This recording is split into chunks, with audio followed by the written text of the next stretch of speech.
Hello everyone and welcome back. कल के analysis में हमने जितने भी पॉइंट्स डिस्कस किए थे, आई होप आज के मार्केट में आपने उन पॉइंट्स को ध्यान में रखते हुए अच्छे ट्रेड्स जनरेट किए होंगे। और चलिए आज इसी के साथ शुरू करते हैं आज के एनालिसिस को कल के इंपॉर्टेंट पॉइंट्स के साथ डिस्कस करते हुए। इससे पहले अगर आप चैनल पर नए हैं तो चैनल को सब्सक्राइब करना नहीं भूलिएगा, सो दैट आप भी मास्टर कर पाएँ सेम स्ट्रेटेजी को हर दिन एनालिसिस को देखते हुए, और कहाँ प्राइस एक्शन से किस तरह के मूवमेंट को हम कहाँ कैसे कैप्चर कर सकते हैं। बहुत ही सिंपल स्ट्रेटेजी को मास्टर करने के लिए इस चैनल को सब्सक्राइब करना ना भूलें। चलिए आगे बढ़ते हैं। सबसे पहले हम चलते हैं डेली टाइम फ्रेम पर। डेली टाइम फ्रेम पर आज मार्केट ने एक इनसाइड बार कैंडल का फॉर्मेशन किया है।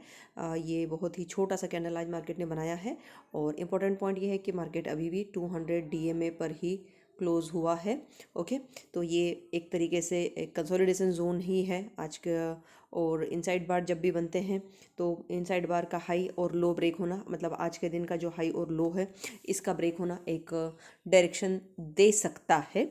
और अनदर पॉसिबिलिटी कि हमें हो सकता है कि फिर से कुछ इस तरीके के पैटर्न देखने को मिले, मार्केट कुछ दिन यहाँ पर रेंज बाउंड हो जाए। ओके, स्टिल पोजिशनल जाने के लिए हमारा जो कल वाला एनालिसिस था, कल वाला जो ऑब्जर्वेशन था, ये इस पर्टिकुलर कैंडल के नीचे, मतलब 23,550 के नीचे ही हम पोजिशनल शॉर्ट पोजीशन क्रिएट करेंगे।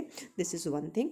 और पोजिशनल लॉन्ग के लिए अभी भी हमारा ये वाला जो रेंज है 24,230 वाला, उसको हम इंटैक्ट रखेंगे। ऑल्दो कि इंट्राडे के लिए अगर कल मार्केट इस पर्टिकुलर हाई को ब्रेक करता है, मतलब कि जो आज का हाई है उसको अगर ब्रेक करता है, तो इंट्राडे में आप बाय अपॉर्चुनिटी देखा जा सकता है। उसको हम 15 मिनट टाइम फ्रेम पर देखेंगे कैसे एग्जैक्ट लेवल के साथ में। Okay, so this is one important. और यहाँ पर आरएसआई अभी 40 पर सपोर्ट लिए हुए हैं। जब भी मार्केट इस लेवल को ब्रेक करेगा 23,550 को, इवेंचुअली आरएसआई भी 40 से नीचे की तरफ चलना शुरू कर देगा, तो वो हमारा एक ऑलरेडी कंफर्मेशन हो जाता है। अब कल हमने एक बार बार सपोर्ट और रेजिस्टेंस पर प्राइस के हिट करने वाली बात की थी, तो एक बार फिर हम ये देखें कि मार्केट ने लगातार अब तीसरी बार यहीं पर आकर के 200 ईएमए पर आकर फिर मार्केट वहीं पर होवर कर रहा है। ओके, तो इस बार अगर मार्केट इसको ब्रेक करता है तो अगेन कि ये मल्टीपल टाइम यहाँ पर एक सपोर्ट ले चुका है, हो सकता है अगर इस बार ब्रेक करता है तो एक इंटेंस सेल ऑफ हमें यहाँ देखने को मिलेगा। ओके, मेजर ट्रेंड हमारा अभी भी डाउन ट्रेंड है, इस बात को ज़रूर ध्यान रखिएगा। प्राइस जब भी मूविंग एवरेज से ऊपर क्लोज करेगा, यहाँ अगर ये जो 50 ईएमए है, 50 ईएमए से जब भी ऊपर क्लोज करेगा, तब हम उसको एनालाइज करेंगे कि क्या मार्केट हायर हाई बना रहा है और बाइंग साइड में शिफ्ट हो रहा है। जो एनालिसिस यहाँ देखने को मिला था कि प्राइस 50 डे मूविंग एवरेज से ऊपर था, लेकिन हाई ब्रेक नहीं कर रहा था किसी भी स्ट्रॉन्ग कैंडल का। ओके, और ये रेंज बाउंड हुआ यहाँ, इसी के साथ में आरएसआई 60 से ऊपर क्लोजिंग नहीं दे रहा था। तो ये कुछ सिग्नल्स थे जो ये बार बार इंडिकेट कर रहे थे कि market is not bullish still, क्योंकि हमने बार बार उस एनालिसिस में भी यही कहा था कि ऑल्दो की प्राइस आरएसआई जो है 40 पर सपोर्ट लेकर ऊपर की तरफ है, लेकिन मूविंग एवरेजेस का अभी भी हमें क्रॉस ओवर ऊपर की तरफ नहीं मिला है। तो ठीक है, ये तो पुरानी बात थी। अब आज के लिए हम क्या देखेंगे, आज के लिए एक ये लो इंपॉर्टेंट है 23,550 पोजिशनल शॉर्ट के लिए। ऑलराइट, आवरली चार्ट पर देखते हैं आवरली चार्ट पर हमें क्या पैटर्न देखने को मिल रहा है। चलिए, आवरली चार्ट पर हमने कल बात की थी कि एक पुल बैक ट्रेड हमें यहाँ पर मिल सकता है। 15 मिनट टाइम फ्रेम पर भी देखेंगे आज किस तरह का पुल बैक मिला था। तो 20 ईएमए के तक जाने की कोशिश की मार्केट ने, और उसके बाद वहीं से ये रेंज बाउंड हो गया। पूरा दिन मार्केट ने आज रेंज बाउंड निकाला है। तो एनीवेज इधर साइड कोई डायरेक्शनल ट्रेड ट्रिगर ऐसे हुआ नहीं है पोजिशनल के लिए। स्टिल आवरली चार्ट को अगर हम देखेंगे तो कल का लो, मतलब कि 23,550 वाला लो, मार्केट इससे नीचे जब भी चलता है तो इवेंचुअली ये जो दोनों मूविंग एवरेज है ये भी इनके बीच का डिस्टेंस बढ़ने लगेगा, और ये क्लियर ट्रेंड को इंडिकेट करेगा। तो इस लो का ब्रेक होना इंपॉर्टेंट है पोजिशनल ट्रेड के लिए। अनदर थिंग, अगर मार्केट यहाँ से ऊपर की तरफ चलता है तो 200 ईएमए पर इसका रिएक्शन क्या होगा। क्या इस तरह क्लोज करके मार्केट फिर नीचे की तरफ आता है, एक इंपॉर्टेंट ऑब्जर्वेशन। क्या मार्केट ऊपर क्लोज करके उस हाई को ब्रेक करता है, सेकेंड इंपॉर्टेंट ऑब्जर्वेशन। या फिर तीसरी पॉसिबिलिटी ये भी हो सकती है कि मार्केट यहीं पर हमें इसके नीचे ही घूमता मिले और कोई इधर साइड का भी हाई या लो ब्रेक ना करे। ओके, 15 मिनट टाइम फ्रेम पर क्या कह रहा है चार्ट। 15 मिनट टाइम फ्रेम पर देखिए, जो मॉर्निंग के फर्स्ट 4 कैंडल थे ये स्ट्रॉन्ग कैंडल थे, और ये तो जो दोनों कैंडल थे एक्सपेक्टेड थे। जो कल के एनालिसिस में हमने बात की थी कि हमें यहाँ पर या तो 20 डे मूविंग एवरेज पर या 50 डे मूविंग एवरेज के पास हमें रिट्रेसमेंट देखने को मिलता है, और वहाँ अगर लो ब्रेक होता है तो वहाँ एक ट्रेड ट्रिगर होता है। तो यहाँ ये दोनों कैंडल स्ट्रॉन्ग थे and I was very convinced here कि ये जो बिग रेड कैंडल मार्केट ने ये वाला बनाया था, सॉरी, ये वाला बिग रेड कैंडल जो बना था और इसका लो भी ब्रेक किया मार्केट ने इवेंचुअली, तो यहाँ जो स्टॉप लॉस बनता था वो इस पर्टिकुलर कैंडल का हाई था। ओके, मोटा मोटा मान के चलिए ये 23,800 का लेवल था जहाँ स्टॉप लॉस आपका प्लेस होता। और एक ट्रेड यहाँ पर इन्होंने इस लो को ब्रेक करते हुए ट्रेड भी ट्रिगर किया। लेकिन option buying versus option selling में अगर आप ये आज के दिन में डिफरेंस देखेंगे तो ऑप्शन बायर को स्टॉप लॉस लगा है और ऑप्शन सेलर को पूरा थीटा डी के मिला है। यही डिफरेंस है बाइंग के में और सेलिंग में। दैट्स द रीज़न कि I do not prefer to take naked buy position, जो मैंने कल भी मेंशन किया था कि मैंने पहला यहाँ पर जो ट्रेड लिया था और यहाँ एग्जिट मारा था कल इसको मैंने। तो ठीक है, अगर आप 23,650 की जनवरी की मंथली एक्सपायरी वाला सी और पी, इन दोनों के चार्ट को अगर आप देखोगे तो जो पुट का चार्ट था यहाँ इस लो के ब्रेक होते ही पुट चार्ट पे जो एंट्री बनी थी उसने इस सेकंड कैंडल के हाई वाले, मतलब ये मैं स्ट्राइक के चार्ट की बात कर रही हूँ, इसकी बात नहीं कर रही हूँ। तो पुट का स्टॉप लॉस ट्रिगर कर दिया था, ऑल्दो कि निफ्टी स्पॉट ने स्टॉप लॉस ट्रिगर नहीं किया था। वहीं अगर आपने सी को शॉर्ट किया होता, कॉल को शॉर्ट किया होता, तो उसमें स्टॉप लॉस हिट नहीं किया और इवेंचुअली शायद लगभग 40 से 50 पॉइंट का पूरे दिन में थिटारी के आज उसमें बना है। तो option buying versus option selling में एक बहुत जो एक एडवांटेज जो सेलर के साथ है वो दैट इज़ एक्चुअली एक एडवांटेज है।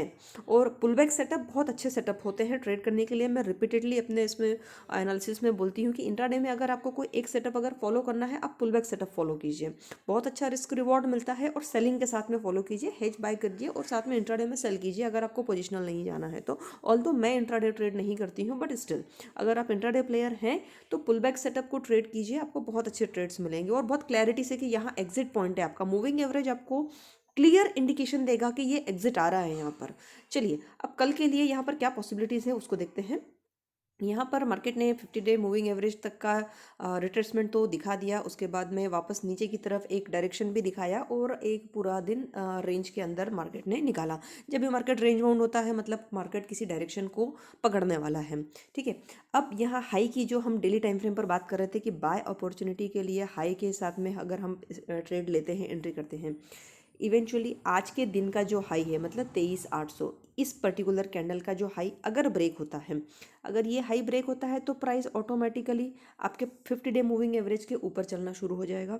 50 डे मूविंग एवरेज के ऊपर जब प्राइस चलना शुरू होगा तो जो भी कैंडल है जो इस हाई को ब्रेक कर रहा है उस पर्टिकुलर कैंडल का जो लो होगा वो आपका स्टॉप लॉस हो जाता है। ठीक है, इस स्टॉप लॉस को मेंटेन करके आप इंट्राडे में बाय ट्रेड जनरेट कर सकते हैं, बाय ट्रेड का कंफर्मेशन कर सकते हैं। ओके, अगेन सेल साइड के लिए हमारा जो लेवल है 23,550 वाला वही यहाँ पर भी वैलिड होगा। सॉरी, थोड़ा सा लेवल्स को एडजस्ट करते हैं। ओके, ये जो है मैं इस लेवल को इतना ज़्यादा कंसिडर नहीं करूँगी क्योंकि मार्केट एक विपसॉ दे सकता है कि लो को ब्रेक करके फिर ऊपर की तरफ चले जाए। तो टू बी ऑन थोड़ा सा सेफर साइड पर हम अगेन 23,550 के नीचे ही इंट्राडे शॉर्ट्स को देखें तो बेटर रहेगा। मार्केट थोड़ा सा रिट्रेस करता है, सपोज ये हाई ब्रेक करता है और उस पर्टिकुलर कैंडल का हाई ब्रेक नहीं। देखिए दो बातें हम कर रहे हैं कि एक तो 23,800 को ब्रेक करता हुआ कैंडल, ओके, और उस पर्टिकुलर कैंडल का हाई ब्रेक होने पर आपको यहाँ एंट्री करना है और उस पर्टिकुलर कैंडल का जो लो होगा वो आपका स्टॉप लॉस होगा। अब ये हो सकता है कि ये हाई ब्रीच हो लेकिन इस कैंडल का हाई ट्रिगर ना हो। अगर ये हाई ट्रिगर नहीं होता है और आपको इवेंचुअली एक रेड कैंडल मिल जाता है तो ये आपको इस ट्रेड को फिर फॉलो नहीं करना है, इस बात को ध्यान में रखिएगा। और अगर 200 डीएमए पर आपको प्राइस वहाँ पर करेक्ट करता हुआ मिलता है, रिट्रेसमेंट मिलता है, तो वहाँ पर आप इंट्राडे में शॉर्ट ले जाएंगे इस पोजीशन को। एक बार मैं आपको फिर से दिखाती हूँ, देखिए। ऑलराइट, अगर प्राइस यहाँ पर बाउंस करके 200 ईएमए तक आता है और 200 ईएमए के ऊपर भी जाता है, इस तरह का कोई कैंडल इस 200 ईएमए लाइन पर बनता है लेकिन इसका हाई ब्रेक मार्केट नहीं करता है और अगला ही कैंडल रेड बन जाता है, तो इस रेड कैंडल का लो ब्रेक होते ही आप यहाँ पर शॉर्ट ट्रेड इंट्राडे के लिए ले सकते हैं। ओके, आई होप आपको ये मेरा पॉइंट क्लियर है कि 200 दिन के मूविंग एवरेज के ऊपर क्लोज भी कर जाए ग्रीन कैंडल आपका, लेकिन उसका हाई ब्रेक ना करे तो आप बाइंग एंट्री नहीं करेंगे। ओके, इस हाई को ब्रीच करे लेकिन उस ब्रीच करते हुए कैंडल का हाई ब्रेक ना करे तो वो आपका ट्रेड एंट्री नहीं होगा। अब देखिए, प्राइस एक्शन का फॉलोअप बहुत इंपॉर्टेंट है, तो इस बात को जरूर ध्यान रखिएगा कि हाई ब्रेक होना या लो ब्रेक होना एक प्राइस एक्शन का कंफर्मेशन होता है, तो उसको ज़रूर फॉलो कीजिएगा। आई होप ये एनालिसिस आपको अच्छा लगा होगा और कल के मार्केट में आपको ये एनालिसिस या ये पॉइंट्स आपको हेल्प करेंगे एक अच्छा ट्रेड जनरेट करने के लिए, एक अच्छा ट्रेड फॉलो करने के लिए, या एक अच्छा ट्रेंड कैप्चर करने के लिए। एनालिसिस अगर अच्छा लगा हो तो कंटेंट को लाइक करना और चैनल को सब्सक्राइब करना मत भूलिएगा। मेरी पूरी कोशिश होती है कि वीडियो का लेंथ 10 मिनट से ज़्यादा ना हो, बट स्टिल थोड़ा सा जब हम लेवल्स और थोड़ा आज ऑप्शन बाय और सेल को आए, ऑल्दो कि आज के एनालिसिस में सिर्फ एक इनसाइड बार का हाई लो ब्रेक ही एक इंपॉर्टेंट एनालिसिस है, उससे ज़्यादा कुछ इंट्राडे के लिए बहुत है नहीं। तो ठीक है, वीडियो का लेंथ लगभग 11 मिनट के आसपास जा रहा है, तो I guess this is enough. तो ट्रेड वेल, ट्रेड वाइज, और अगर आपके कोई सजेशंस है, आप कंटेंट के साथ में कोई और इन्फॉर्मेशन भी एड ऑन चाहते हैं तो कमेंट करके ज़रूर मेंशन कीजिएगा। Till then, trade well, trade wise, this is Kirti signing off. Thank you so much.